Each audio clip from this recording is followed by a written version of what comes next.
2024 के parliamentary election से पहले विपक्षी एकता को एक मंच पर लाने की कवायद तेज हो गई है। इस कवायद को अमली जामा पहनाने की कोशिश कर रहे हैं बिहार के मुख्यमंत्री नीतीश कुमार। पिछले दिनों ही उन्होंने कांग्रेस के अध्यक्ष मल्लिकार्जुन खड़गे और उनके शीर्ष नेतृत्व से मुलाकात की है। इसके बाद आम आदमी पार्टी के संयोजक अरविंद केजरीवाल से भी उनकी बातचीत हुई है। साथ ही लेफ्ट के नेताओं से भी उनकी बातचीत चल रही है। लेकिन बड़ा और अहम सवाल यह है कि झारखंड की प्रमुख सत्ताधारी पार्टी झारखंड मुक्ति मोर्चा के कार्यकारी अध्यक्ष यानी झारखंड के मुख्यमंत्री हेमंत सोरेन भी विपक्षी एकता की समर्थक रहे हैं। लिहाजा क्या वो उस विपक्षी एकता के मंच में शामिल होंगे? क्या उनको कुछ अप्रोच किया गया है? पार्टी के अंदर इसे लेकर क्या राय है, वो जानने और समझने के लिए हमारे साथ मौजूद हैं मनोज पांडे जी। आप लोग से कोई संपर्क इस सिलसिले में हुआ है बिहार के मुख्यमंत्री की तरफ से, किसी और नेता की ओर से? देखिए, हमारे शीर्ष नेतृत्व से संपर्क हुआ है कि नहीं हुआ है इसकी जानकारी तो मुझे नहीं है, लेकिन इतना ज़रूर कह सकता हूँ कि एक सार्थक पहल, सकारात्मक पहल की शुरुआत हुई है। एक बड़े लक्ष्य की प्राप्ति की ओर अग्रसर हैं हम सभी लोग, जो भी विपक्ष के लोग हैं, जो भाजपा विरोधी लोग हैं और संविधान में विश्वास करने वाले लोग हैं। तो एक तानाशाह की सरकार को उखाड़ फेंकना ही मुख्य लक्ष्य है और अभी तो शुरुआत हुई है। नीतीश जी ने ही शुरुआत किया और भी दल उसमें जुड़ेंगे। क्षेत्रीय दलों की विशेष भूमिका रहेगी और जहाँ तक झारखंड की 14 सीट जो लोकसभा के हैं उस पर झारखंड मुक्ति मोर्चा ही तय करेगा।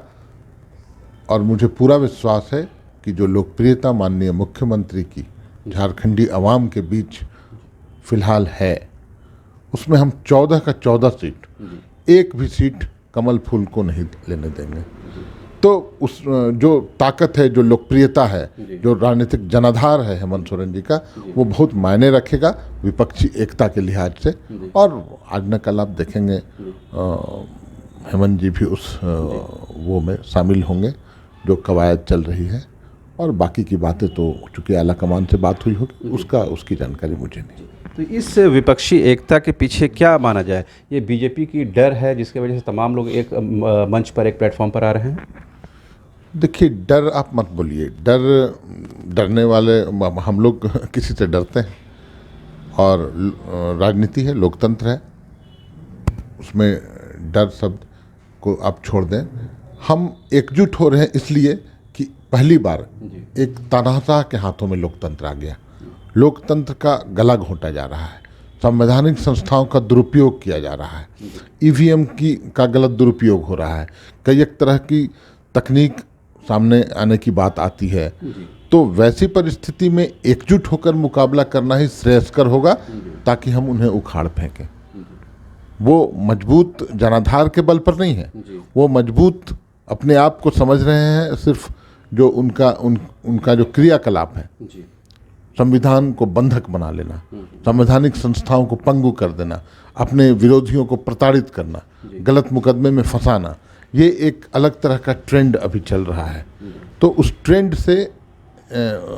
ट्रेंड के कारण ही जो भी आपको ताकत दिखाई देती है, निश्चित तौर पर सभी दल एक साथ आएंगे, एक मंच पर आएंगे, तो ये लक्ष्य हम लोग निश्चित प्राप्त करेंगे और एक लोकतांत्रिक प्रक्रिया से चुनी गई लोकप्रिय सरकार की स्थापना होगी जिसमें झारखंड मुक्ति मोर्चा और माननीय हेमंत सोरेन जी की अहम भूमिका होगी। ये भी लगता है कि झारखंड में लगातार जिस तरह से अमित शाह का दौरा हो रहा है और ख़ास करके राजमहल लोकसभा सीट हो या जो कांग्रेस की सीट है गीताकोड़ा के सामने, उन सीटों पर कब्जा करने के लिए बीजेपी जिस तरह से एग्रेसिव है, वैसी स्थिति में लगता है कि आपके लिए बिल्कुल हाई टाइम है कि आप भी किसी तरह के नेगोशिएशन करके एक मंच पर आएँ, वरना आपके लिए भी 2024 थोड़ा मुश्किल हो सकता है। नहीं, देखिए, राजमहल अमित शाह जा रहे हैं और चाईबासा जा रहे हैं, उससे क्या अंतर पड़ेगा? अमित शाह तो बंगाल भी जाते थे। अमित शाह तो और भी कई जगह दौरे करते हैं, तो सब जगह क्या वो फतेह कर लेते हैं क्या? वो बात नहीं है।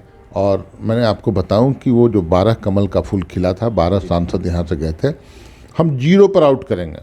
हम रांची लोकसभा जीतेंगे, राजधानी का लोकसभा जो है वो जीतेंगे हम। तो कवायद वो लोग कर रहे हैं। अमित शाह जी ऐसा थोड़ी ही कि जहाँ पैर रख दिए वहाँ कमल का फूल खिल जाएगा। कई एक जगह मुँह की खानी पड़ती है इन लोगों को।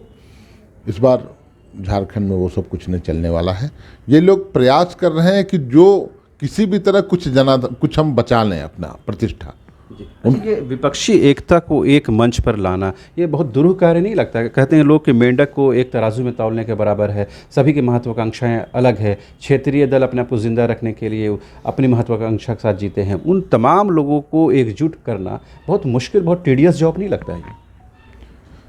देखिए, काम तो कठिन है, जी परंतु सभी का लक्ष्य एक है कि इस लोकतंत्र की रक्षा। आने वाले दिनों में अगर भाजपा का जो अभी नेतृत्व है, जी अगर वो काबिज रहा तो 2024 के बाद लगता है चुनाव भी नहीं होंगे, लोकतंत्र खत्म हो जाएगा। जिस तरह से एक ट्रेंड सेट किया कर रहा है इन लोगों ने, तो लक्ष्य चूंकि सबका एक है, कैसे भी इस सरकार को उखाड़ फेंकना है। जनता तैयार है उसके लिए, नेताओं को ज़रूरत है, राजनीतिक दलों को ज़रूरत है एक प्लेटफॉर्म पर आने की, और जब लक्ष्य एक रहे, मंजिल एक रहे, तो फिर साथी भी सब एक रास्ते पर हो लेते हैं। इसी उम्मीद के साथ हम लोग, तो कुल मिलाकर ये कि जेएमएम कहीं ना कहीं मेंटली फिजिकली इस बात के लिए तैयार है कि वो विपक्षी एकता के साथ शामिल होगी। बिल्कुल, अभी तक तो मुझे लगता है, जी। आगे फैसला तो हमारे आला कमान करेंगे। हाँ, ये भी महत्वपूर्ण है कि जो कवायद की जा रही है उसके में झारखंड मुक्ति मोर्चा की भागीदारी को किस रूप में, किस तरह से भागीदारी हमारी सुनिश्चित होगी, क्योंकि सभी को पता है झारखंड में 14 सीटों पर, बल्कि 14 सीटों से अगल बगल उड़ीसा की कुछ सीटें, इस सभी पर हेमंत सोरेन फैक्टर काम करेगा, और हेमंत सोरेन जी जिसके साथ रहेंगे उसका परचम लहराएगा। तो आपने सुना, ये थे मनोज पांडे जी, जिन्होंने साफ तौर पर कहा कि 2024 से पहले विपक्षी एकता को एक मंच पर लाने की जो कवायद की जा रही है उसकी हिमायत झारखंड मुक्ति मोर्चा भी करती है, लेकिन इस बात को देखना समझना बेहद ज़रूरी है कि झारखंड मुक्ति मोर्चा की हिस्सेदारी उसमें क्या बनती है। बहरहाल 2024 से पहले जिस तरह से राजनीतिक सुगबुगाहट तेज हुई है, उससे झारखंड की राजनीति भी दिलचस्प नज़र आ रही है। फिलहाल आप देखते रहिए न्यूज़ बाइस्कोप। मुझे और हमारे सहयोगी मुर्शिद को दीजिए इजाज़त। नमस्कार।